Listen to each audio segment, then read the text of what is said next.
मराठी नाट्य संमेलनाचं यंदा विभागीय 100वे वर्ष आहे आणि या पार्श्वभूमीवर 6 ठिकाणी राज्यात विभागीय नाट्य संमेलन पार पडणार आहे। त्यातलं एक संमेलन हे सोलापुरातही होणार आहे।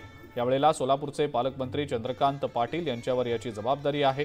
यावेळेला नाट्य संमेलनाच्या सदस्यांनी अभिनेते अमिताभ बच्चन यांना आमंत्रित करण्याची मागणी केलेली आहे।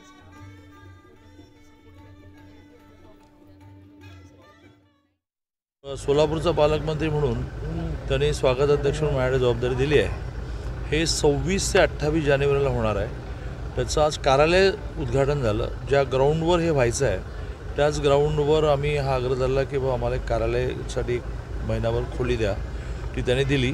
त्यामुळे त्या कार्यालयातून हे सगळं चालेल। 3 दिवस भरगच्च कार्यक्रम असतील नाटकाशी संबंधित, पण त्याच्यामध्ये अमिताभ बच्चन यावेत असं त्यांनी आग्रह धरला। माझा कधीच डायरेक्ट भेटणं परिचय नाही आहे, मी पण त्यांचा खूप फॅन आहे, पण ह्या निमित्ताने मी प्रयत्न करेन